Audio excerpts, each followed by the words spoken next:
Horton Hears a Who. Another one of Dr. Seuss's books.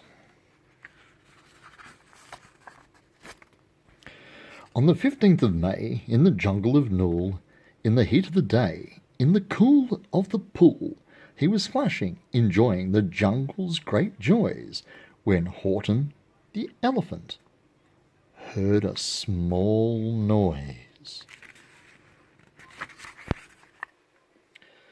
So Horton stopped splashing. He looked towards the sound. That's funny, thought Horton. There's no one around. Then he heard it again. Just a very faint yelp, as if some tiny person were calling for help. "I'll help you," said Horton. "But who are you? Where?" He looked and he looked. He could see nothing there but a small speck of dust blowing past through the air.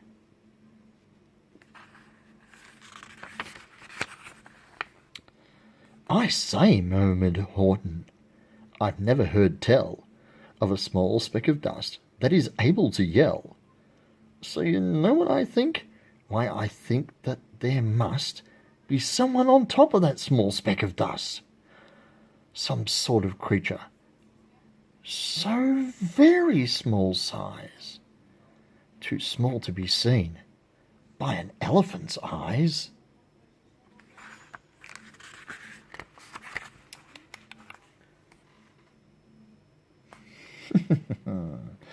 Some poor little person who's shaking with fear that he'll blow in the pool. He has no way to steer. I'll just have to save him, because, after all, a person's a person, no matter how small. That's pretty important to remember. So gently, and using the greatest of care, the elephant stretched his great trunk through the air, and he lifted the dust speck and carried it over, and placed it down safe on a very soft clover.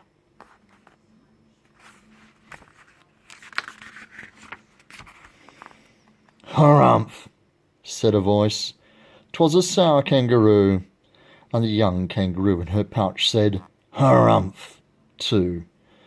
"Why, that sack is as small as the head of a pin. A person on that? Why, there never has been."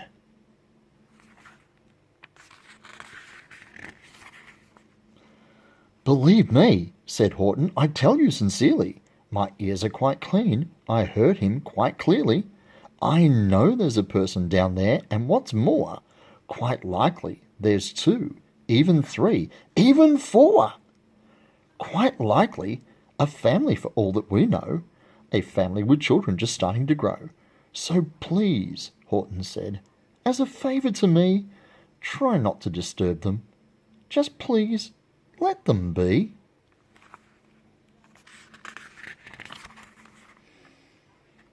"I think you're a fool," laughed the sour kangaroo, and the young kangaroo in her pouch said, "Me too. You're the biggest blamed fool in the jungle of Nool," and the kangaroos plunged into the cool of the pool. "What terrible splashing!" The elephant frowned. "I can't let my very small person get drowned. I've got to protect them. I'm bigger than they." So he plucked up the clover and hustled away.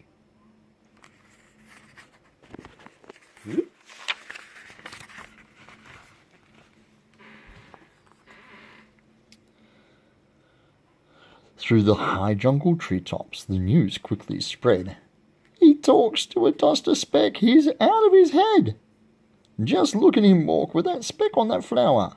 And Horton walked, worrying, almost an hour. "Should I put this speck down?" Horton thought with alarm. "If I do, these small persons may come to great harm.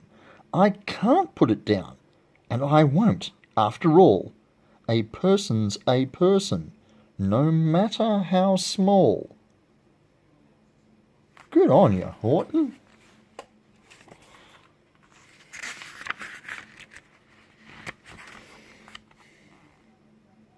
He's listening very carefully. Then Horton stopped walking. The speck voice was talking. The voice was so faint he could just barely hear it. "Speak up, please," said Horton. He put his ear near it. "My friend," came the voice, "you're a very fine friend. You've helped all us folks on this dust speck no end. You've saved all our houses, our ceilings and floors. You've saved all our churches and grocery stores." Wait, that's more than 3 or 4 people. That sounds like a lot of people. We should turn the page and see what happens.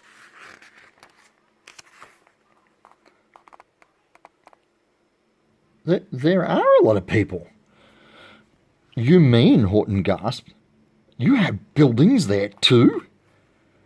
"Oh yes," piped the voice, "we most certainly do." "I know," called the voice, "I'm too small to be seen, but I'm mayor of a town that is friendly and clean. Our buildings to you would seem terribly small, but to us, who aren't big, they're wonderfully tall. My town is called Whoville, for I am a Who, and we Whos are all thankful and grateful to you." And Horton called back to the mayor of the town, "You're safe now, don't worry, I won't let you down."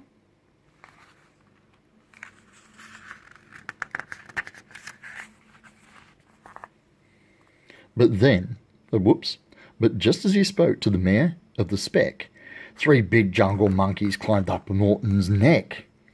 The Wickersham brothers came shouting, "What rot! This elephant's talking to Whos who are not. They aren't any Whos, they don't have a mayor, and we're going to stop this nonsense. So there!" Nasty Wickersham brothers, who for some reason have funny accents. They snatched Horton's clover. They carried it off to the black-bottomed eagle named Vladikoff, a mighty strong eagle, a very swift wing. And they said, "Will you kindly get rid of this thing?" And before the poor elephant could even speak, that eagle flew off with the flower in his beak. Oh, no, that is not good.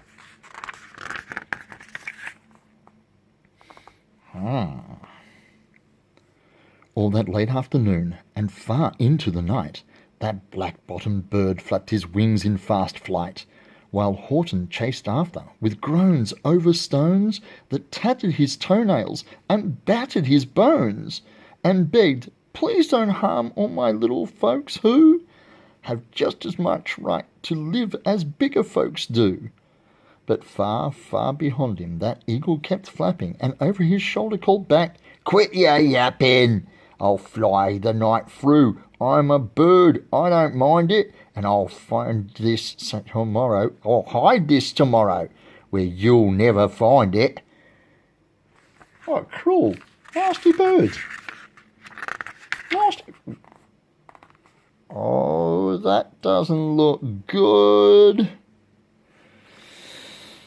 And at 6:56 the next morning he did it. It sure was a terrible place that he hid it. He let that small clover drop somewhere inside of a great patch of clovers 100 miles wide. "Find that," sneered the bird. "But I don't think you'll fail. But I think you will fail." And he left with a flip of his black-bottomed tail. I don't like that bird. A nasty piece of work. "I'll find it," cried Horton. "I'll find it or bust. I shall find my friends on my small speck of dust." And clover by clover by clover with care, he picked up and searched them and called, "Are you there?" But clover by clover he found that the one that he sought was just not around. And by noon poor old Horton, more dead than alive, had picked, searched and piled up 9,005. Wow.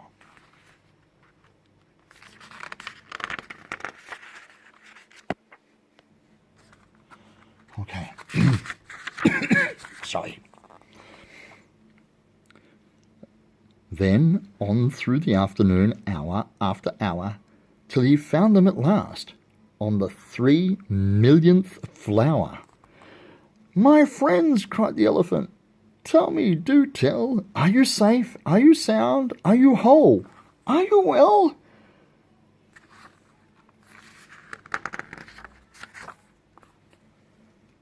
"Oh, it looks like some damage has been done. Their flowers are broken, the clock's got springs missing, the umbrella's broken, and there's lots of bricks missing." "Okay." From down on the speck came the voice of the mayor. "We've really had trouble, much more than our share. When that black-bottomed birdie let go and we dropped, we landed so hard that our clocks have all stopped. Our teapots are broken, our rocking chairs smashed, and our bicycle tires all blew up when we crashed. So Horton, please," pleaded the voice of the mayor, "will you stick by us who's while we're making repairs?" "Of course," Horton answered. "Of course I will stick. I'll stick by you small folks, through thin and through thick." Good on ya, Horton. You're a good bloke. Well, a good elephant. Harumph. Harumph the voice. Oh, I know who that is. It's the sour kangaroo again.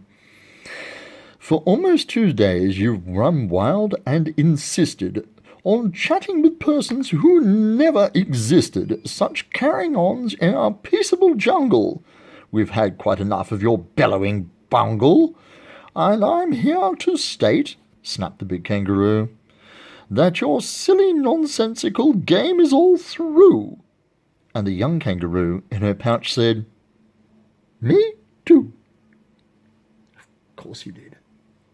Oh, look, the Wickersham brothers have a rope in their hands. I don't think this is going to be good news. Over the page we go.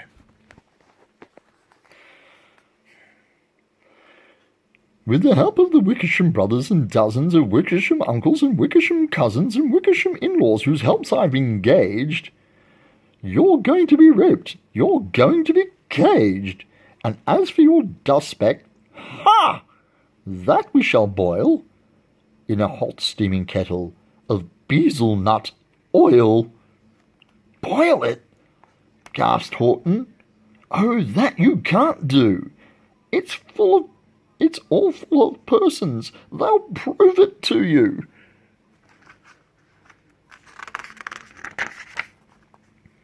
"Mr. Mayor! Mr. Mayor!" Horton called. "Mr. Mayor! You've got to prove that you really are there. So call a big meeting. Get everyone out. Make every who holler. Make every who shout. Make every who scream.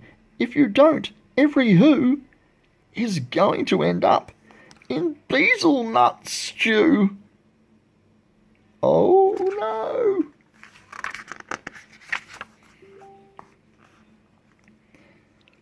Look, he's getting them all together. He's making them all sing. He's getting them all together. Okay. And down on the dustbag, the scared little mayor quick called a big meeting in the Whoville town square, and his people cried loudly. They cried out in fear, "We are here! We are here! We are here! We are here!"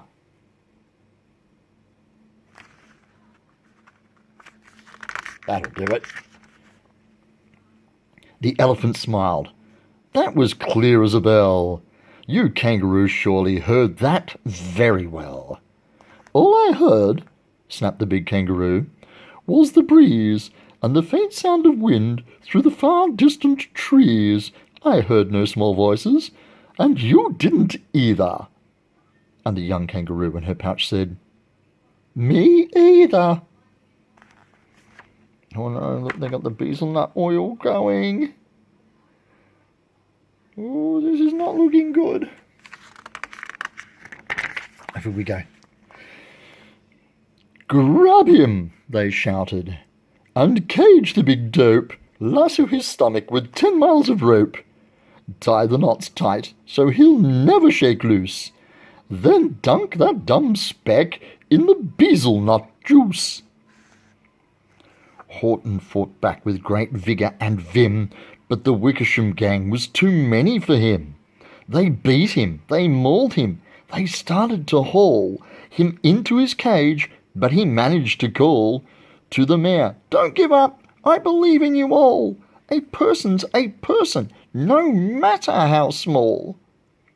And you very small persons will not have to die if you make yourselves heard. So come on, now, and try." Come on, Hoovians. Trumpets and cymbals and banging and bashing. The mayor grabbed the tom-tom and started to smack it, and all over Whoville they whooped up a racket. They rattled tin kettles, they beat on brass pans, on garbage pail tops, old cranberry cans. They blew on bazooka and blasted great toots on clarinets, oompas and boompas and flutes.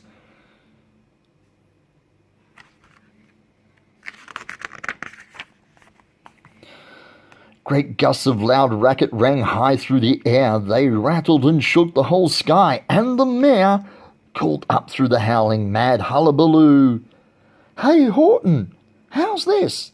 Is our sound coming through?" And Horton called back, "I can hear you just fine, but the kangaroo's ears aren't as strong quite as mine. They don't hear a thing. Are you sure all your boys are doing their best? Are they all making noise? Are you sure every who down in Whoville is working? Quick look through your town. Is there anyone shirking?"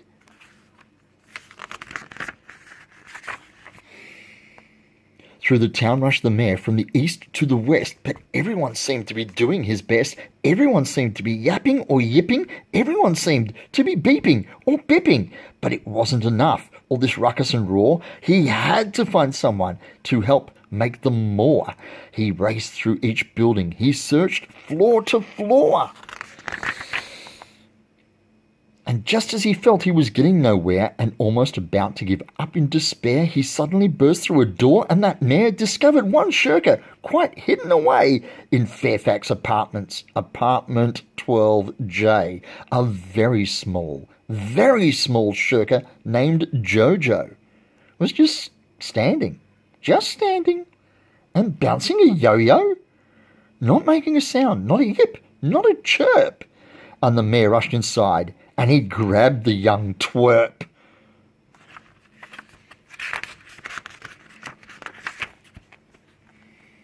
And he climbed with the lad up the Eiffelberg Tower.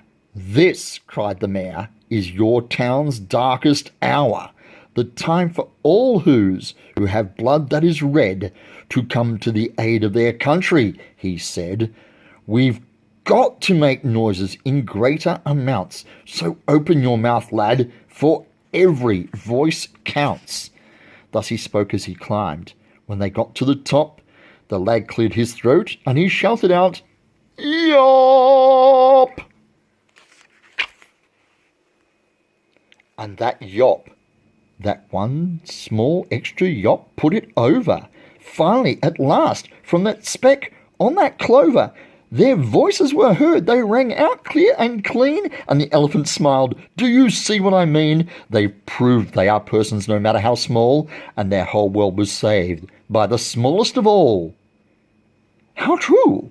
Yes, how true," said the big kangaroo. "And from now on, you know what I'm planning to do? From now on, I'm going to protect them with you." And the young kangaroo in her pouch said, "Me too." From sun in the summer, from rain in its fallish, I'm going to protect them, no matter how smallish.